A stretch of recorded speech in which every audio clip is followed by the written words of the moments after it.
विधानसभेच्या निवडणुकीच्या वेळी भाजपा महिला मोर्चाच्या प्रदेश सरचिटणीस माजी नगरसेविका ॲडव्होकेट स्वातीताई शिंदे यांनी सांगली विधानसभा मतदारसंघातून निवडणूक लढण्याची तयारी केली होती.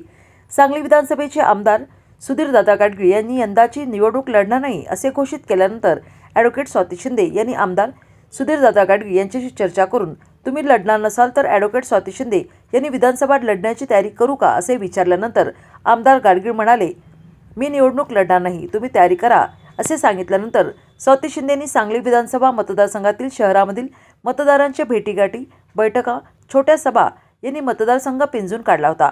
यासाठी लाखो रुपये खर्चही केले होते. आमदार गाडगीळ यांनी निर्णय अचानक बदलला आणि निवडणूक लढण्याचा निर्णय घेतला. त्यानंतर नाराज झालेल्या कार्यकर्त्यांची समजूत काढण्यासाठी चंद्रकांतदादा पाटलांनी सांगलीचा दौरा केला. त्या दौऱ्यामध्ये माजी आमदार नितीन शिंदे यांच्या घरासमोर जमलेल्या भाजपच्या कार्यकर्त्यांच्या समोर आमदार गाडगीळ यांच्या साक्षीनं ॲडव्होकेट स्वातीताई शिंदे आणि त्यांच्या कार्यकर्त्यांनी आमदार गाडगीळ यांच्या या निवडणुकीत प्रचार करावा. भविष्यात महानगरपालिकेच्या होणाऱ्या निवडणुकांमध्ये निवडून आल्यास त्यांना महापालिकेतील सर्वात मोठे महापौरपद देऊ असे आश्वासन कार्यकर्त्यांसमोर दिले होते.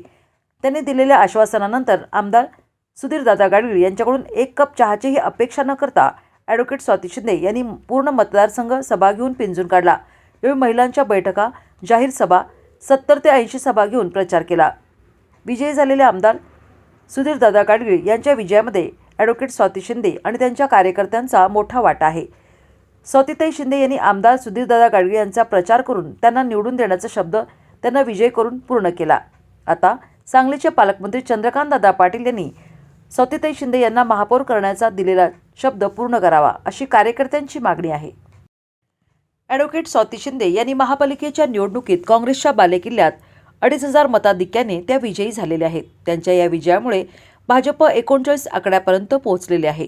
महापालिकेच्या महापौर पदाचा आरक्षण सोडतेवेळी सुदैवाने सर्वसाधारण खुले आहे. ॲडव्होकेट स्वाती शिंदे या मराठा समाजातील उच्च विद्याविभूषित महिलेला राजकारण आणि समाजकारणातील 30 वर्षाचा अनुभव आहे. तसेच ॲडव्होकेट नितीन शिंदे यांची राजकीय कारकीर्द मूळची शिवसेना, भाजप, हिंदुत्ववादी विचारसरणीची आहे. त्या काँग्रेस किंवा राष्ट्रवादीमधून प्रवेश केलेल्या नाहीत. ॲडव्होकेट स्वाती शिंदे यांना आजपर्यंत महापालिकेमध्ये महापौर, उपमहापौर, सभापती यातील कोणतेही पद मिळालेले नाही. ॲडव्होकेट स्वाती शिंदे यांना महापौर पद दिले आणि पालकमंत्र्यांनी आपला शब्द पाळला तर कार्यकर्त्यांच्यामध्ये एक चांगला संदेश जाईल. यासाठी विद्यमान आमदार सुधीरदादा गाडगीळ यांनी प्रयत्न करावेत अशी मागणी बाळासाहेब मोहिते, प्रकाश निकम, सचिन देसाई, गजानन मोरे, संजय जाधव, प्रदीप निकम, अनिरुद्ध कुंभार, प्रदीप बोत्रा, बाळासाहेब बेलवलकर, राजू रसाळ, प्रकाश चव्हाण, सोमनाथ गोटखिंडे, वैशाली शेळके, शिवाजी पाटील, छाया हक्के आदी कार्यकर्त्यांनी केली आहे.